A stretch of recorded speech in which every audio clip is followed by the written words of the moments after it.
Bismillahirrahmanirrahim. Assalamualaikum warahmatullahi wabarakatuh. Alhamdulillahirabbil alamin. Wassalatu wassalamu ala asyrofil anbiya'i wal mursalin wa ala alihi washabihi ajmain.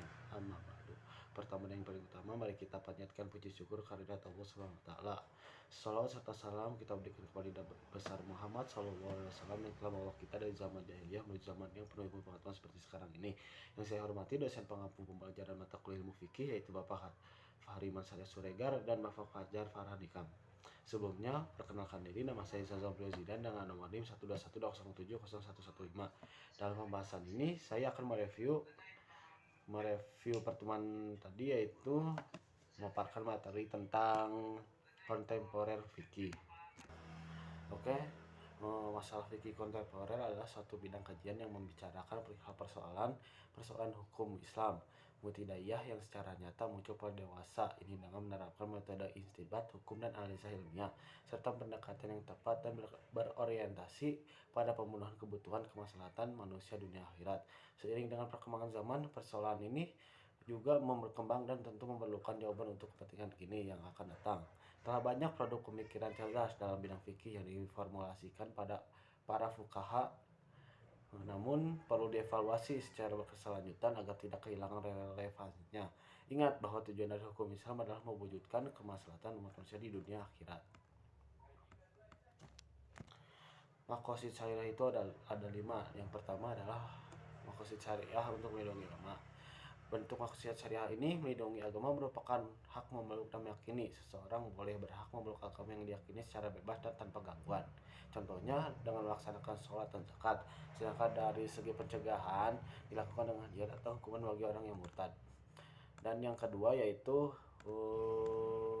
melindungi maksiat syariah melindungi jiwa. Bentuk maksiat ini melindungi jiwa merupakan landasan dan alasan yang menyatakan bahwa seorang manusia tidak boleh disakiti, dilukai, apalagi dibunuh. Contohnya dengan makan dan minum, sedangkan dari segi pencegahan dilakukan dengan cara qisas dan diyat. Maksiat yang ketiga yaitu maksiat syariah untuk melindungi pikiran. Bentuk maksiat ini melindungi pikiran atau akal berangkat dari hal ini.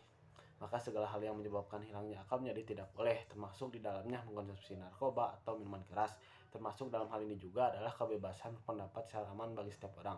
Contohnya, bentuk penjagaan ini dilakukan dengan makan dan mencari makan, sedangkan dalam bentuk penjagaan dilakukan dengan menegakkan hukum dan mengkonsumsi narkoba. Yang keempat, maqasid syariah untuk melindungi harta. Maqasid syariah ini menjamin bahwa setiap orang berhak memiliki kekayaan, harta benda, dan merebutnya dari orang lain merupakan hal yang dilarang, baik dalam bentuk pencurian, korupsi, dan lain sebagainya. Contohnya yang dilakukan dengan cara melaksanakan jual beli dan mencari rezeki. Sedangkan bentuk pencegahan dilakukan dengan hukum potong tangan bagi pencuri dan menghindari riba. Dan yang terakhir yaitu maqasid syariah untuk melindungi keturunan. Maqasid syariah untuk melindungi keturunan membuat maka zina terlarang karena dapat memberikan dampak negatif baik secara biologis, psikologis, ekonomis, sosial, nasab, hukum waris dan lain sebagainya. Karena itu penjagaannya dilakukan dalam bentuk pernikahan, sedangkan bentuk pencegahan dilakukan dengan menegakkan hukum bagi orang yang berzina dan yang menuduh orang lain berzina tanpa adanya bukti. Sekian dari saya, mohon maaf bila ada kekurangan. Terima kasih. Wassalamualaikum warahmatullahi wabarakatuh.